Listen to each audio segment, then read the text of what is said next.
تو اس حوالے سے بخاری و مسلم کی ایک حدیث ہے مشکات میں 2002 کہ ابن عباس کہتے ہیں کہ نبی صلی اللہ علیہ وآلہ وسلم احرام کی حالت میں بھی اور روزے کی حالت میں بھی الحجامہ یعنی پچھنے لگوایا کرتے تھے، جسے ہم کپنگ کہتے ہیں، یہ طریقہ علاج ہے جس میں خون نکالا جاتا ہے۔ تو روزے کی حالت میں آپ صلی اللہ علیہ وآلہ وسلم خون نکلوا لیا کرتے تھے، تو بلڈ ڈونیشن بھی اسی کے اندر آئے گی۔ اگر خون نکال لیا جائے جسم سے تو روزہ نہیں ٹوٹے گا۔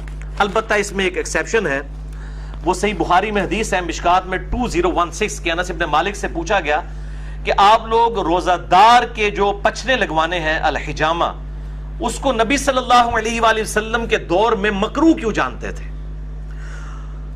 تو انس بن مالک نے کہا کہ ہم اسے مکروہ نہیں جانتے تھے، یہ بالکل ٹھیک ہے، ہاں مگر کمزوری کے سبب۔ اگر کسی کو یہ خطرہ ہو کہ وہ جب بلڈ ڈونیٹ کرے گا تو اتنی کمزوری ہو جائے گی کہ بلڈ پریشر اس کا ڈراپ ہو جائے گا اور روزہ نبھا نہیں سکے گا، تو ایک حدیث میں آتا ہے کہ آپ صلی اللہ علیہ وآلہ وسلم نے بھی پچھنے لگوانے کے بعد روزہ افطار کر لیا۔ اگر کمزوری والا معاملہ ہو تو پھر آپ روزہ توڑ سکتے ہیں اور اس کی ایک قضا کریں گے، اس میں کوئی گناہ بھی نہیں ہوگا، ظاہر ہے مجبوراً ہی کسی کو بلڈ ڈونیٹ کیا جاتا ہے۔ اس حوالے سے صحیح بخاری میں تعلیقاً ایک روایت ہے مشکات میں 2017 کے ابن عمر روزہ کی حالت میں حجامہ کروایا کرتے تھے، پھر چھوڑ دیا، یعنی جب بوڑھے ہو گئے، کمزور ہو گئے، تو پھر وہ رات کے وقت میں الحجامہ کروایا کرتے تھے، پچھنے لگوایا کرتے تھے۔ اب اسی پہ جو کہہ والا ایشو ہے وامٹنگ کا، الٹی کر دینا جسے ہم کہتے ہیں اپنی مادری لینگویج میں، وہ بھی ہوگا کہ اگر کسی پہ کمزوری طاری ہو جائے الٹی کرنے کے بعد تو ٹھیک ہے، وہ روزہ اپنا اسی وقت کھول لے، بعد میں ایک قضا کر لے۔ اور اگر اس کو خود بخود جو الٹی آئی ہے، کہہ آئی ہے، اس کے بعد وہ روزہ چلا سکتا ہے، چلائے، کوئی روزہ نہیں ٹوٹے گا، کیونکہ جسم سے چیز باہر نکلی ہے۔ صحیح بخاری 1938 کی ہیڈنگ تعلیقاً کہ نکالنے سے کوئی چیز روزہ نہیں ٹوٹے گا۔ کہہ کا مسئلہ جو ہے جامعہ ترمذی، سنن ابی داؤد اور مشکات میں 2008 ہے کہ نبی صلی اللہ علیہ وسلم کو ایک دفعہ کہہ آئی تو آپ نے روزہ افطار کر لیا، یعنی کھول لیا۔ کہہ آئی تو روزہ کھول لیا کمزوری کے سبب۔ یہ کمزوری کا لفظ میں کیوں بول رہا ہوں؟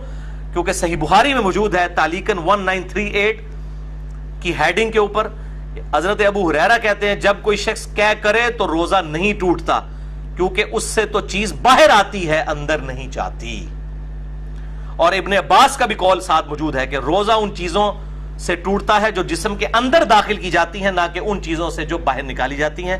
ان کی پوری اسناد مصنف ابن ابی شیبہ میں اور باقی کتابوں میں موجود ہیں، بخاری میں بھی تعلیقاً موجود ہیں۔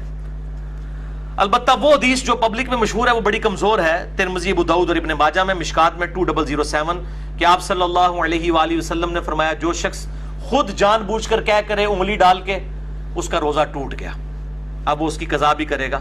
اور جس کو خود بخود آ جائے، یعنی خود نہیں اس نے کی ہے، آٹومیٹکلی آ گئی ہے طبیعت کی خرابی کی وجہ سے، تو اس کا روزہ نہیں ٹوٹے گا۔ یہ حدیث جو ہے اس کو امام ترمذی نے کہا یہ ضعیف ہے، اور انہوں نے کہا میرے استاد امام بخاری بھی اسے ضعیف کہتے تھے، امام ترمذی نے ساتھ لکھا اس میں حشام بن حسان مدلس ہیں اور ان سے روایت کر رہے ہیں، سما کی تصریح نہیں ہے۔ البتہ اس کو سپورٹیو ایک صحیح روایت موجود ہے موقوفاً ابن عمر رضی اللہ تعالیٰ عنہ سے، المصنف ابن ابی شیبہ میں انٹرنیشنل نمبر کے مطابق 9188 ابن عمر رضی اللہ تعالیٰ عنہ فرماتے ہیں جو شخص جان بوجھ کر کہہ کر دے، یعنی جان بوجھ کے انگلی ڈال کے، تو وہ شخص پھر اپنا روزہ افطار اسی وقت کر لے، اس کا روزہ ٹوٹ گیا۔ اور جس کو خود بخود کہہ آ جائے تو وہ اپنا روزہ کنٹینیو کر سکتا ہے، لیکن وہ بھی اگر کمزوری آ گئی تو وہ آپ حدیث سن چکے، آپ صلی اللہ علیہ وسلم کے ساتھ ایسا معاملہ ہوا۔ تو اگر کسی کو صبح ہی الٹی آ گئی ہے اور روزہ جو ہے وہ 15-16 گھنٹے کا، اس کو پتا پیٹ تو خالی ہو گیا، میرے تو بھوکنا کم ہو جائے گا، تو وہ کھول لے روزہ، پھر اس کو اجازت ہے کہہ والے کو کہ وہ روزہ نہ رکھے، اور اگر وہ چلانا چاہتا ہے تو چلائے، وہ روزہ شمار ہوگا۔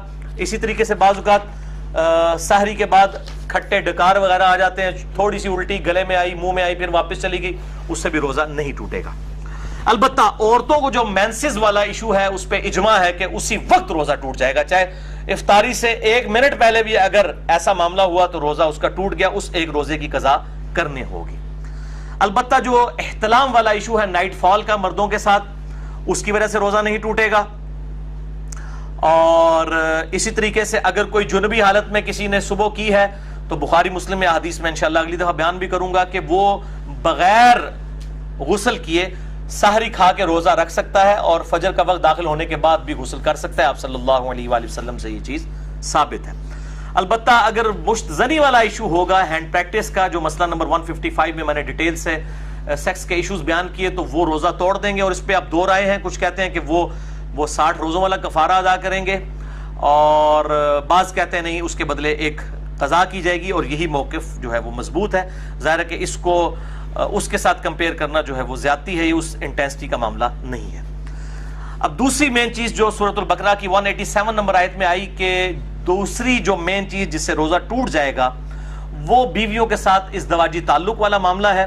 اسی کانٹیکسٹ میں بخاری اور مسلم میں حدیث ہے, مشکات میں 2000 نمبر ہے اس کا, کہ اما عائشہ رضی اللہ تعالیٰ عنہ کہتی ہیں کہ آپ صلی اللہ علیہ وآلہ وسلم روزہ کی حالت میں اپنی بیویوں کا بوسہ بھی لیا کرتے تھے اور گلے بھی لگا لیا کرتے تھے, لیکن آپ صلی اللہ علیہ وسلم تم سب سے زیادہ اپنی خواہش پر قابو رکھنے والے تھے. یعنی وہ اس سے زیادہ پھر آگے نہیں جاتے تھے, کہ اگر کوئی اس سے بھی آگے چلا گیا اور ازدواجی تعلق قائم کیا پھر تو روزہ ٹوٹ گیا. تو یہ پرسن ٹو پرسن پھر ویری کرے گا. سنن ابی داؤد میں حدیث ہے, مشکات میں 2006, ایک آدمی نے آ کر آپ صلی اللہ علیہ وسلم سے پوچھا کہ کیا میں روزہ کی حالت میں اپنی بیوی کے ساتھ جو ہے وہ گلا لگانے والا معاملہ کر سکتا ہوں؟ تو آپ صلی اللہ علیہ وسلم نے اجازت دے دی. پھر ایک اور شخص آیا, اس نے یہی سوال کیا, آپ نے اجازت نہیں دی. اور حضرت ابو ہریرہ کہتے ہیں پہلا شخص جس کو اجازت دی تھی وہ بوڑھا شخص تھا, اور جو دوسرا تھا وہ جوان تھا, اس کو آپ صلی اللہ علیہ وآلہ وسلم نے اجازت نہیں دی.